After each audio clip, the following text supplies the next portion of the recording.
कानपुर में शिक्षा के क्षेत्र में सदैव अग्रणी नैतिक मूल्यों, विद्यार्थियों के सर्वांगीण विकास की ओर ध्यान देने वाला कानपुर का एकमात्र सुप्रसिद्ध विद्यालय महाराणा प्रताप इंटरनेशनल स्कूल के प्रांगण में दिनांक 14 फरवरी 2026 को मातृ पितृ पूजन का भव्य आयोजन किया गया। कार्यक्रम का उद्देश्य भारतीय संस्कृति के मूल्यों को सुदृढ़ करना तथा विद्यार्थियों में अभिभावकों के प्रति सम्मान एवं स्वास्थ्य के प्रति जागरूकता विकसित करना रहा। कार्यक्रम का शुभारंभ मुख्य अतिथि नवेंदु विद्यालय की निर्देशिका डॉक्टर सुरभि भदौरिया, संजय अमरनाथ एवं विद्यालय के प्रधानाचार्य चारू यादव के करकमलों द्वारा दीप प्रज्वलन के साथ हुआ।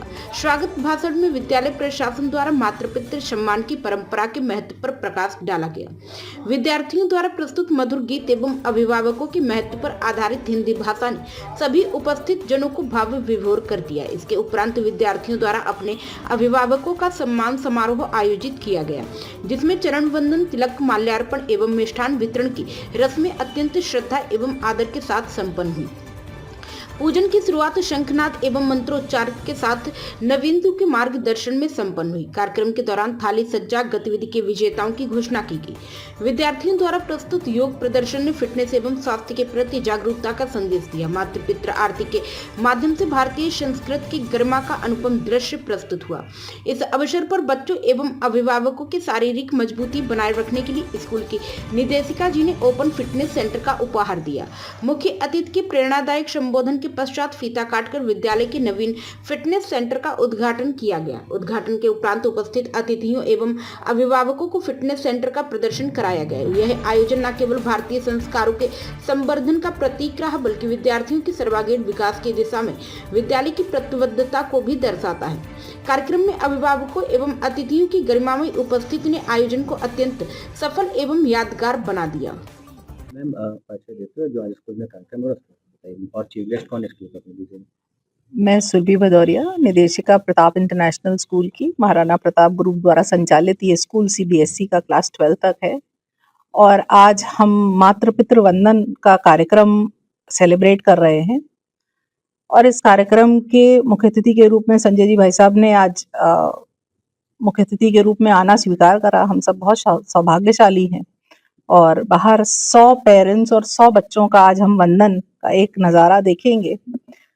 इस वंदन के कार्यक्रम को हम वैसे पिछले 5 साल से कर रहे हैं, बट इंटरनली हम लोग अपने स्कूल में इस प्रैक्टिस को करते रहे और आज पहली बार ऐसा हुआ है कि हम हिंदू आध्यात्मिक सभा के साथ मिलकर इसको कर रहे हैं, एक साथ मंच पे एक शेयर करके कर रहे हैं।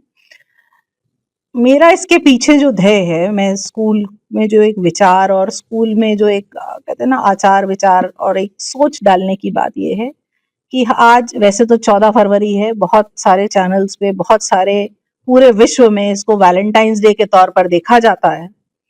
वैलेंटाइंस डे का अगर मतलब अगर जैसे एक कविता होती है, उस कविता को अगर आप पढ़िए तो उसके 4 मतलब निकल सकते हैं।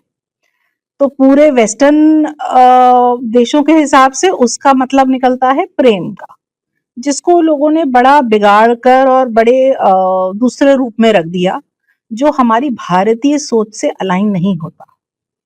तो मेरा मानना है कि हमें प्रेम को, प्यार को जरूर सेलिब्रेट करना चाहिए ऐसे दिन पे, अगर ऐसा दिन उसके लिए बनाया गया है, उसकी विशेषता है। बट पहला प्यार तो आपके अपने माँ बाप से ही होता है बच्चे का। तो उस सोच को, दोनों सोचों को लेकर चलना कि प्रेम है तो क्यों ना उस प्रेम को सेलिब्रेट करें जो सबसे दुनिया में भगवान ने जो हमको बना के प्रेम दिया है और जो निस्वार्थ प्रेम है। इसके आगे मुझे नहीं लगता कोई जीवन में ऐसा और भी कोई रिश्ता बनता है जो निस्वार्थ होता हो।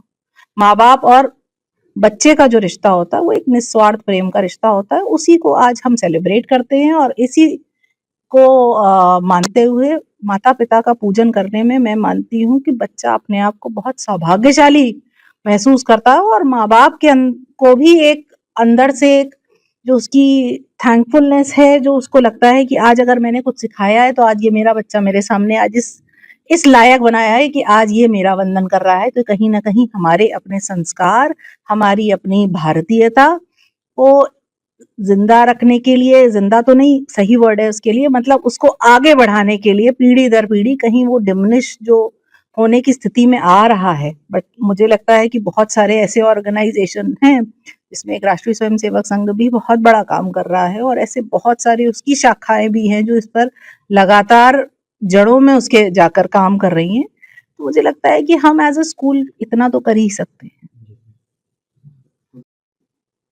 आज 14 फरवरी को एक बहुत ही सैड घटना या दुखद घटना जो हमारे भारतवर्ष में हम सब ने देखी और महसूस करी, पुलवामा अटैक, जिसमें हमारे कई जवानों ने अपनी शहीदी दी और इस देश में जो आज हम सुरक्षित बैठे हुए हैं वो सब उन जवानों के लिए जो आर्मी में रहकर और अलग अलग जगह पर तैनाती रहकर हम सब की रक्षा का प्रण लेते हैं और जान भी गंवा देते हैं। तो उसको भी ध्यान में रखते हुए हमारे कार्यक्रम की शुरुआत 2 मिनट मौन धारण करके उसकी भी सांकेतिक को रखते हुए उसके आगे हम लोग मातृ पितृ वंदन का कार्यक्रम का शुरुआत करेंगे। और क्या करना चाहिए? आज यहाँ पर जो है आध्यात्मिक चिंतन के दृष्टिकोण से बच्चों में संस्कार अच्छे पड़े, मानवीय मूल्य क्या हैं और हिंदुत्व के मूल्य क्या हैं, ये बच्चों में संस्कार पड़े, इस दृष्टिकोण से हम इस विद्यालय में आए हैं और उसका एक कार्यक्रम है मातृ पितृ वंदन कार्यक्रम। सर संघ से आप जुड़े हैं और सर क्या कहना चाहेंगे और बच्चों को सर क्या मैसेज देना चाहेंगे? राष्ट्रीय स्वयंसेवक संघ एक श्रेष्ठ नागरिक तैयार करना चाहता है और नागरिक में ये गुण उत्पन्न हो, मानवीय मूल्य विकसित हो और उसके लिए सर्वश्रेष्ठ स्थान विद्यालय ही होता है। और सौभाग्य से इस वातावरण इस विद्यालय का ऐसा है कि इसमें इन मूल्यों को बढ़ाने में सहयोगिता होगी और इस दृष्टिकोण से आज यह कार्यक्रम किया जा रहा है कि धीमे धीमे अपने माँ अपनी पिता के प्रति हमारे मन में श्रद्धा होनी चाहिए, क्योंकि वह उन्होंने हमको जन्म दिया है और एक प्रकार से आज साक्षात इस संसार में कोई देवी है तो माँ ही है और स्वाभाविक रूप से देव या देवी उसे ही कहते हैं जो देती है, जो देता है। तो मां से ज्यादा कोई दे ही नहीं सकता है, क्योंकि वह गर्भनाल से हम उससे जुड़े रहते हैं और मां की संवेदना ही धीमे धीमे बालक को विकसित करती है। उसके मन में उनका जो विकास करने की सबसे ज्यादा चिंता मां की रहती है। इसलिए ऐसी श्रेष्ठ देवी जिसने हमको गढ़ा है, जिसके स्पंदन से हम विकसित हुए हैं, ऐसे लोगों का पूजन करना एक नैतिक कर्तव्य है और ये प्रकार से यह ऋण है। इस मात्र ऋण से उऋण करने के लिए हम क्या कर सकते हैं? तो कम से कम हम बंधन तो कर ही सकते हैं।